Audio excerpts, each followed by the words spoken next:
ایک شخص نوافل نہیں پڑھتا مگر فرائض پڑھتا ہے، فرض رخصت ہے، نوافل اور سنت عزیمت ہے.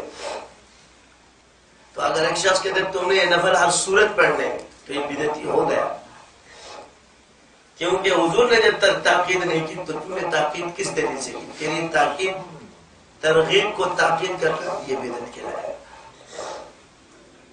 تو تیرا تقویٰ تو بدعتی ہو گیا. اب تو اپنی خیر کا آپ فرض کی تاکید کر سکتے ہیں، واجب کی تاکید کر سکتے ہیں، سنت موقت کی تاکید کر سکتے ہیں. سنت غیر موقدہ یہ ترغیب ہے، مستحب ترغیب ہے، نفل ترغیب ہے. یہ جو کرتا ہے یہ عزیمت ہے. امام ابو حنیفہ رحمۃ اللہ علیہ کے دور میں ایک بکری چوری ہو گئی. آپ نے کسائی کو بلایا، کسائی سے پوچھا کہ ایک بکری کی عمر کتنی ہوتی ہے؟ فرمایا کہ اتنی برس ہوتی ہے. کہ آج کے اتنے برس میں گوشت نہیں کھاؤں گا. یہ نہیں فرمایا کہ تم سب مت کھاؤ، یہ نہیں فرمایا کہ تم سب مت کھاؤ، فرمایا کہ میں نہیں کھاؤں گا. فتویٰ نہیں دیا، اپنے آپ کو بچایا. اور جس نے کھایا اس پر اعتراض نہیں ہے. فرمایا ہو سکتا ہے کہ کہیں وہ گوشت میرے پیٹ میں نہ آ جائے. یہ ایسے متقی ہوتے. ایک بزرگ کے پاس ایک شخص آیا، باہر کا کھانے چنے لے کر آیا. اس بزرگ نے فرمایا یہ کھانا کھاؤ. اس کو کہتے ہیں صوفی خشک. دو اصطلاحات سے بچو، ایک صوفی خشک سے بچو، ایک غلہ خشک سے بچو. جو اسرار و رموز کا بھی عالم ہو اور فقہ کا بھی عالم ہو تو یہ ایک نعمت ہے. یہ ٹیلی فون بند کرو اپنے سارے. کون ہے؟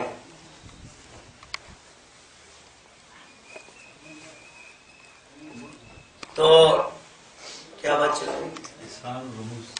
صوفی خشک. اور صوفی خشک متقی تھا، نیا نیا صوفی بنا. چنے جیب میں رکھے ہوئے، حضرت کا کھانا تھا، میں کھانا نہیں کھاتا. پتہ نہیں کس ہاتھ سے بنا ہوگا، بلا وضو بنا ہے، با وضو بنا ہے، نماز پڑھی نہیں پڑھی، یہ پڑھی وہ نہیں پڑھی، کہاں سے آیا تھا، کس نے کھلایا ہوگا. ان کو بھی غصہ آ گیا. میں نے فرمایا تم کیا کھاتے؟ کہا چنے کھاتا ہوں. کہاں سے لیے؟ فلانا ہندو ہے اس سے لیے. اس کو بلایا، ان کی عزت دی. تم نے چنے کہاں سے؟ کیا فلانے چمار سے لیے جو جنگل میں ہوتا ہے. اس کو بلایا. تم نے کہاں سے نکالا؟ خنزیر ذبح کیا تو اس میں سے نکالا. کھانا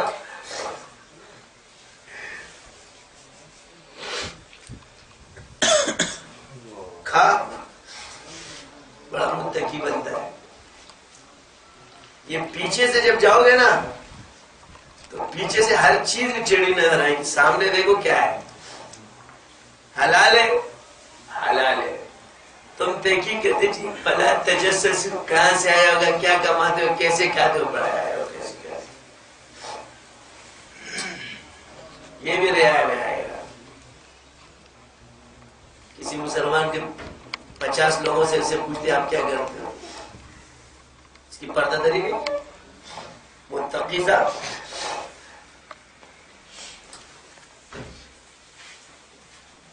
چھوٹتے اس کو ذلیل کرو،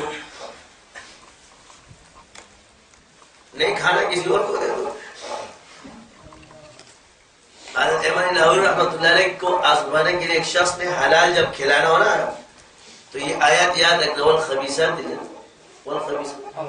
الخبیثات للخبیثین. مفتی صاحب نے استدلال دیا جو خبیث ہو اس کو اللہ خبیث ہی کھلایا.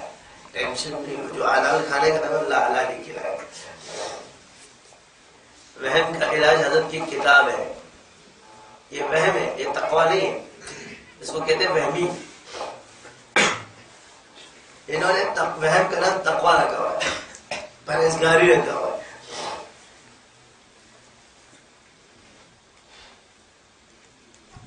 کسی مسلمان کی پردہ مت کرو، فلا تجسسو، اس کا تجسس کرو. آج کل کیسے چوکو چوراہوں پہ بیٹھ کے وہ کہے گا جی فلانا اتنا نیک کام کرو، کہتے ہیں تو یہ کرتا تھا،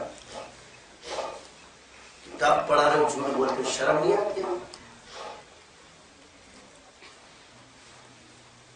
وَأَسِرُّوا قَوْلَكُمْ أَوِ اجْهَرُوا بِهِ إِنَّهُ عَلِيمٌ بِذَاتِ الصُّدُورِ، وہ تمہارے دلوں کو جانتا ہے۔ اللہ تعالیٰ معاملات پر کیا دیتا ہے؟ منصب دیتا ہے، جس کے معاملات ہوں گے اسی کو حکومت دی جائے گی۔ آپ دیکھو کفار ترقی کر رہے ہیں نا معاملات کی وجہ سے، تو ہر معاملے کا ایک تعلق ہوتا ہے، تو منصب اس کا تعلق معاملات سے، کس سے؟ جس کے معاملات صحیح ہوں گے اس کو ظاہری منصب بھی اللہ دے گا اور باطنی بھی دے گا، اور اگر باطنی ظاہری نہیں دے باطنی ضرور دے گا۔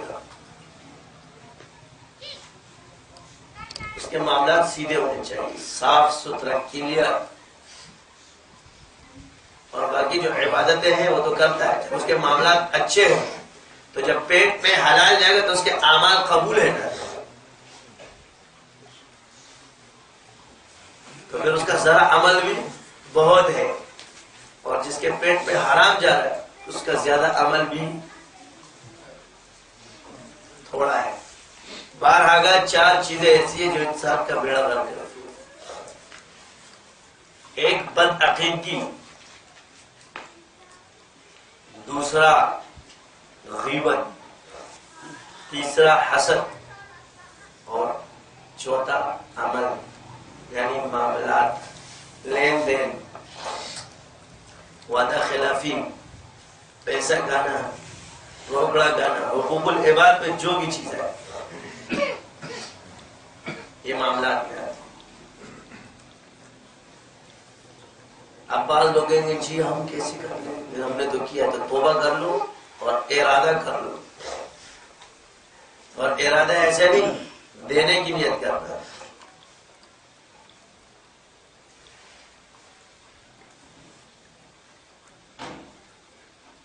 الحمدللہ اس وکیل نے زبان سے منہ کرنا نہیں سیکھا ہے۔ زندگی میں ایک کام ہے جس کو زبان دینی، سر کٹ سکتا ہے مگر اسے پیچھے ہٹ نہیں سکتا۔ میرے لین دین کے اندر آپ کو کوئی کجی پیش نہیں کر سکتا ہے، بندہ لا کے دے دے کہ اس نے میرے ساتھ یہ معاملہ کیا، اس نے غلط ہوا۔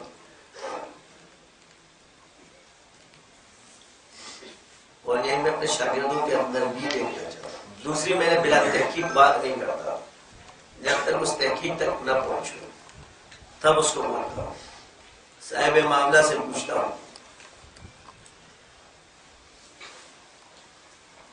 جن کو منصب ملے تھے آج وہ کہاں ہے؟ جو اللہ منصب دے سکتے ہیں وہ لے بھی سکتے ہیں۔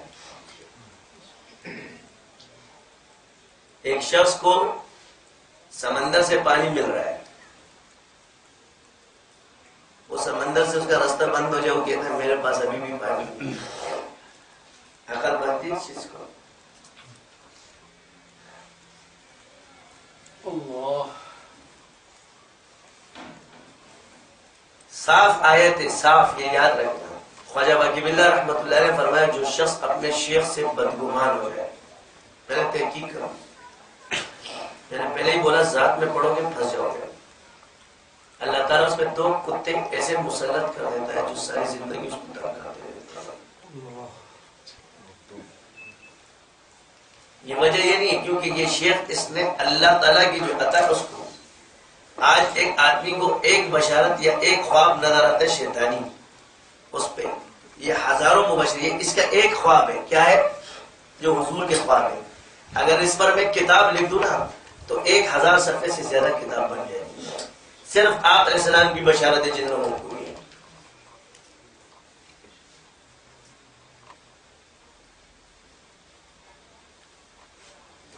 ایک آدمی کو تھوڑی نہیں، یہ تو میں نے بیان کر دی، 1000 صفحے، اور بعض کے تو ایسے اس کے 1000 صفحے بن جائیں گے۔